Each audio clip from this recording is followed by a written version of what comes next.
Welcome back to Dragon Ball Super Anime Review. This is episode number 9. This one I'm reviewing the 87th episode of Dragon Ball Super, dubbed Hunt Down the Poachers, Goku and Android 17's United Front. Yeah, the plot for this episode is this. Goku and Android 17 fight space poachers. Yep. And at least they make it interesting. And it does some other things interesting with it too. Let's see. The episode kind of begins where last week's episode left off, with 17 kind of turning it down, but then Goku kind of sort of, according to 17, baits him in order to get him to the tournament because he mentioned the Super Dragon Balls, which is something he didn't mention to any other people he recruited to the tournament so far. Well, he's only recruited just Krillin and Android 18. Of course, 17 is the second person he's actually told about the whole universe erasing thing. Yeah, that little stipulation for a loser universe. So he's thinking about it. He's possibly joining, and then all of a sudden a spaceship shows up, almost completely out of nowhere. They kind of released up in the last episode, and this thing just hovers up the island and does the alien abduction style of scooping up a bunch of animals, including the Minotaurus, the creature that basically was shown in the last episode as well. They go on the ship, and they basically beat the crap out of this head poacher's men pretty easily. It takes a good, 5 minutes. And he gets to him after beating up his top guys. It's like, okay, he got a self-truck in his body. So it's like, okay, shovel the space, and then Goku's like, it's how he gets on board. You use instant transfer twice.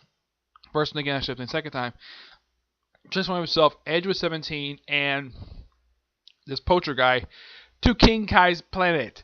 And this guy can't stand the gravity at all because it's like 10 times the gravity of Earth. And 17 can stand it out perfectly fine. Now, my theory is this. Probably because, and this is just my theory, Dr. Gero probably kind of suspected that maybe he probably needed this, so he probably upgraded his skeletal structure to accommodate for a gravity that's greater than Earth. Because smaller the planet, greater the gravity. Yep. And it turns out that, nope, he didn't have a self-destruct thing in his body. It was all an elaborate ruse. But it was nice to see Andrew 17 finally got a chance to meet King Kai.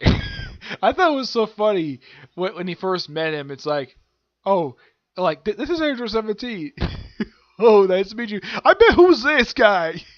Pointing to the poacher on the ground was so funny. Yeah, he thought he was going to blow up, and of course, 17 figured out what happened with Cell when he exploded.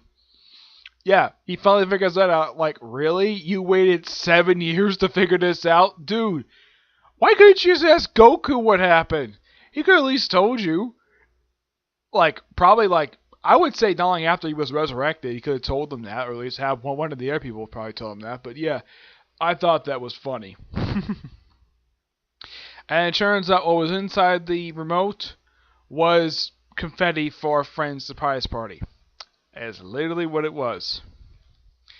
Yeah, and of course, Dende was one who told him that he doesn't have a self-destruct body, self-destruct in his body. Turns out it was all a big fat lie.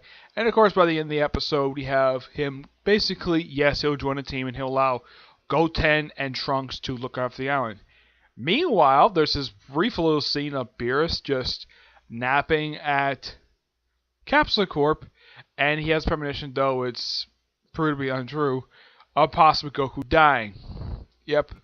And of course, Vegeta briefly appears, just scaling huge one. Of course, Bulma's holding her beautiful baby girl. And we've just seen, oh yeah, I almost kind of forgot about this because I thought the last time he showed up was that two-parter in, toward the end of the previous thing. He shows up in this episode. I kind of forgot Joe shows up here. Jocko shows up. Yep, Jocko shows up. First time since that two-parter, the Great Saiyaman two-parter. And I think, as far as I know, this is his last physical appearance in the series. And yes, as far as I've heard, he's going to show up in Broly. He's going to show up there. But as far as the rest of the anime is concerned, this episode is the last time we see him. Though I did hear a rumor that the series is coming back next year, which I'm looking forward to it. Yep. That was a pretty good episode, and This is something I thought was a little weird. Is like when you go through the credits, you expect maybe a preview next week's episode, but nope, there really isn't. It's basically just from when I look it up, from I remember it. It's just Goku and Piccolo, not Goku, Gohan, Piccolo training, and of course Gohan trying to convince Piccolo to join the team. Yeah, that's simply what next week's episode is. But I'm looking forward to it. All right, so that's it for this particular review. Stay tuned for my reviews of One Piece and Boruto. I was thinking of doing Rosamund plus Vampire Tape, but I kind of figured, oh, why not wait on that a little bit? I got plenty of time because the series is no longer on the air. So, yeah, I may start that tomorrow.